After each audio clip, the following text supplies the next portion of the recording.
Esperamos que ao final desta videoaula você seja capaz de executar os diferentes algoritmos da divisão, identificar em situações-problema as ideias de divisão, empregar a propriedade da boa ordem na demonstração do algoritmo da divisão euclidiana e de conceituar a paridade e dominar as propriedades da divisão.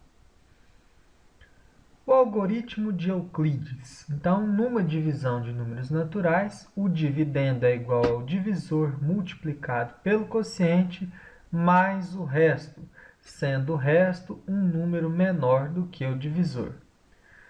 Este algoritmo é extremamente importante. Ele é a base da operação de divisão ao qual conhecemos. A divisão traz consigo duas ideias. A primeira é de repartição equitativa. Então, nós temos o todo, queremos dividir em partes iguais e queremos saber com quanto cada parte ficará.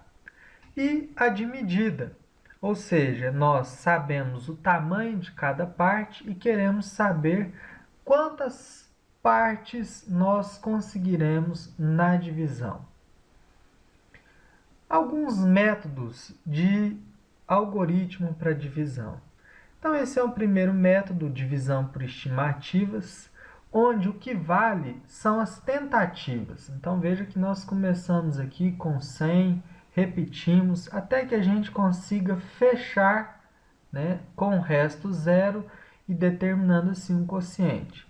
É um processo mais longo, mas, sobretudo para o ensino da operação de divisão nas séries iniciais, trata-se de um método bastante interessante para o auxílio da compreensão dos alunos.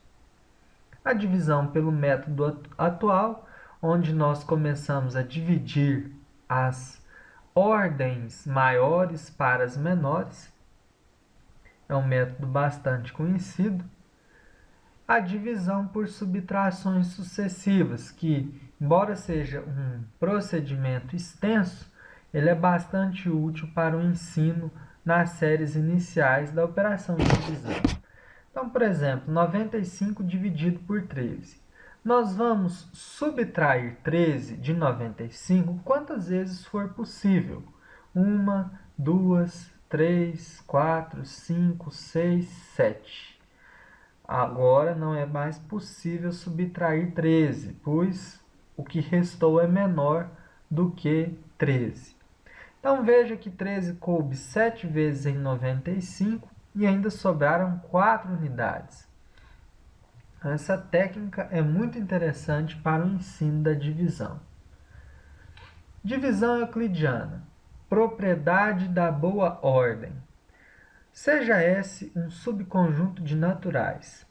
Dizemos que o número natural A é o menor elemento de S se, primeiro, A pertence a S, pertence ao subconjunto.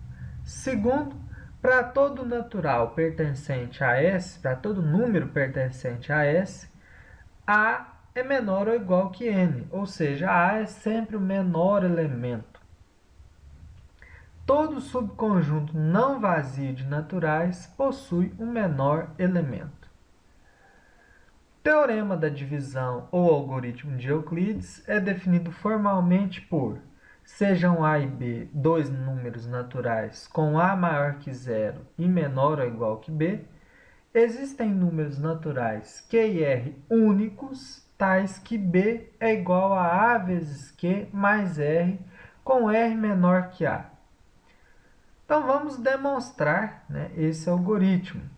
Então, sendo B maior que A, tomemos um subconjunto S a seguir, que é obtido por subtrações sucessivas, como visto no método anterior. Pela propriedade da boa ordem, S tem um menor elemento, que será representado por R igual a B menos Q vezes A. Devemos provar que R é menor do que A. Então, se B for divisível por A, então R é igual a zero, pois B é igual a Q vezes A. Então, ele vai ser menor do que A. Por outro lado, se B não for divisível por A, então o resto vai ser diferente de A. vamos provar que não pode acontecer de R ser maior do que A.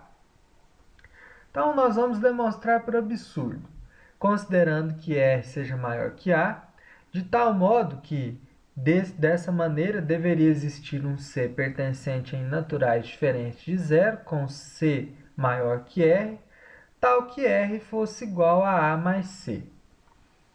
Muito bem. Como R é igual a B menos Q vezes A, então, se R é igual a C mais A, nós substituímos nessa segunda equação. Passando A para o segundo membro, né, nós vamos ficar com C igual a B menos Q mais 1 vezes A, com C menor do que R, pela condição dada. Dessa maneira, C é igual a B menos Q mais 1 vezes A, que é menor do que B menos Q vezes A. Isso é um absurdo, pois se C pertence a S e R é igual a B menos Q vezes A é o menor elemento de S, então, não faz sentido que eu tenha um elemento menor do que ele. Então, desse modo, só resta dizer que o resto é menor do que A. Agora, nós vamos demonstrar, que os números naturais Q e R nessa relação de Euclides são únicos. Então, nós vamos também demonstrar por absurdo. Então, para provar que Q e R são únicos, nós vamos contrariar a hipótese, admitindo que existam outros valores, Q1 e R1, que atendem à igualdade proposta pelo Teorema de Euclides. Então, por hipótese, sabendo que R1 é menor que A e R é maior que A. Então, por hipótese, R é diferente de R1.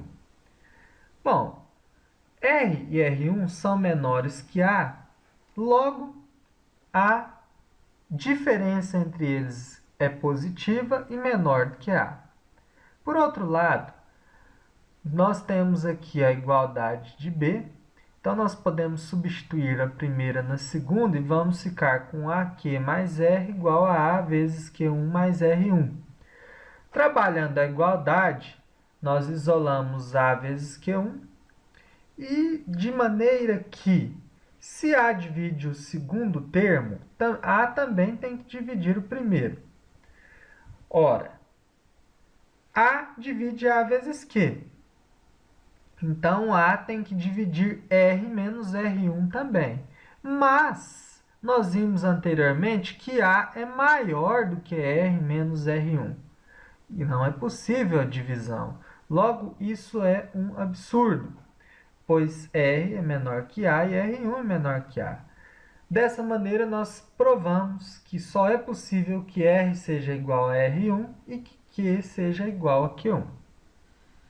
Então, nessa igualdade, nós chamamos B de dividendo, A de divisor, Q de quociente e R de resto.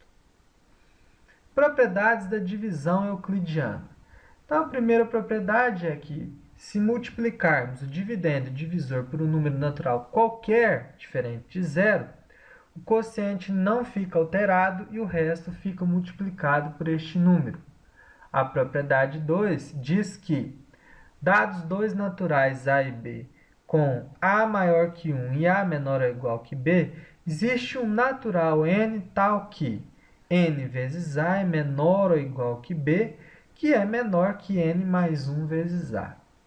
Propriedade 3, o resto da divisão de 10 elevado a N por 9 é sempre 1, qualquer que seja um número natural.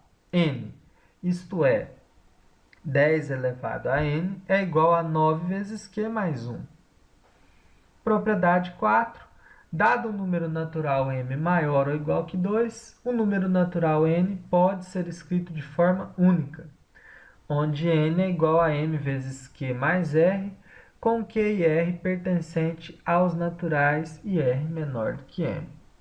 Agora, convidamos para que você prove essas propriedades que foram enunciadas. E para finalizar esta aula, nós vamos para a definição de número par e número ímpar. Então, para um dado número natural diferente de zero qualquer, então há duas possibilidades. O resto da divisão de n por 2 é zero. Quando isso acontecer, n pode sempre ser escrito na forma 2 vezes o quociente, sendo, dessa forma, um número par. E pode ocorrer também que o resto da divisão de n por 2 seja 1, fazendo com que n seja do tipo 2q mais 1, ao que denominamos de número ímpar. E assim nós encerramos a nossa aula sobre divisão em n.